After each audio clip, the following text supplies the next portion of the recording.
Piece के कभी मैदा नहीं हुआ, मेरे बाबा साहब को कोई झुका दे, कोई माई का लाल पैदा नहीं हुआ, कोई माई का लाल पैदा नहीं हुआ। आज बता दूं कि आज मेरे डॉक्टर भीमराव अंबेडकर ना होते, आज मेरे डॉक्टर भीमराव अंबेडकर ना होते, ना ही हम होते, ना ही ये गमछा होता, ना ही ये मच्छे मेरे होता। मैं उनके जीवन के बारे में कुछ बताना चाहूंगा आपको। अगर डॉक्टर भीमराव अंबेडकर जी का 14 अप्रैल 1891 मध्य प्रदेश महुछावनी ग्राम में हुआ था इनका जन्म, और इनके माँ बाप ने इनको संघर्षों के लिए बलिदान दिया था। बोला बच्चा जितना पढ़ना है पढ़ो। मैं एक छोटी सी घटना लेकर आया हूँ, ज्यादा मैं समय नहीं लूंगा।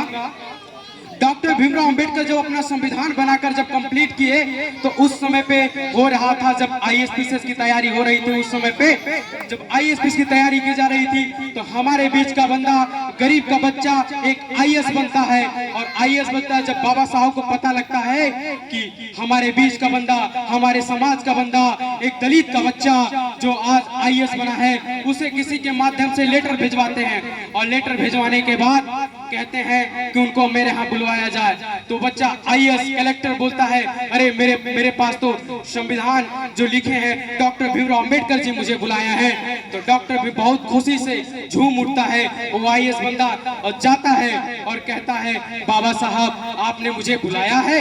तो IAS doctor Bhimrao Ambedkar IAS को जवाब देते हैं, हाँ मैंने आपको बुलाया है। और डॉक्टर भीमराव अंबेडकर कहते हैं क्या मेरी बात तुम एक काम करोगे?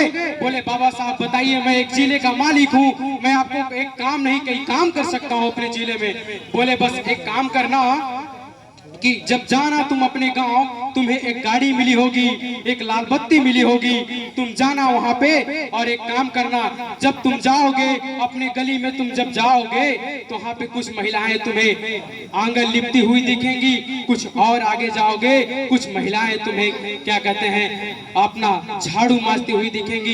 इस मेरे गांव का बच्चा जब आईएएस बन सकता है तो मैं अपने बच्चों को पढ़ाऊंगी, तो क्यों नहीं आईएएस बन सकता, क्यों नहीं आईएएस बन सकता। उस गांव के लोग इतने जागरूक हो गए कि नहीं वो शिक्षा वो पिया है उसने दहाड़ा है। तो मैं उसी सोनभद्र से धरती से होकर आया हूँ, जो अपने मेरी बहन आज एडवोकेट है, ऐसी ऐसी जगहों पे उन्होंने ऐसी ऐसी महिलाओं की केस लड़ी है, डॉक्टर भीमराव अंबेडकर के बताए हुए रास्ते पे चलती है, कभी वो हार नहीं मानती, हमेशा वो केस जीत कर आई है। और मुझे बताती है, वो मेरे छोटी है, कहती भैया ऐसे ऐसे ऐसे हम लोग के पास जो है कि धमकी आती है, लेकिन हमारे पास तो संविधान है, हमारे पास तो शिक्षा है, हमारे पास तो बहुत बड़ी ताकत है जो डॉक्टर भीमराव अंबेडकर ने दिया है। तो हमको इससे प्रेरणा मिलनी चाहिए कि डॉक्टर भीमराव अंबेडकर ने मुझे ऐसी पावर दे दी है, सिर्फ अपने समाज के लिए नहीं पूरे समाज के लिए दी है।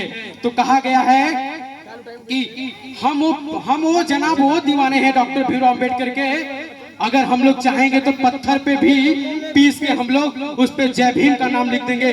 बस मैं अपनी ही बातों को समाप्त करना चाहता हूँ। जय भीम, जय भारत।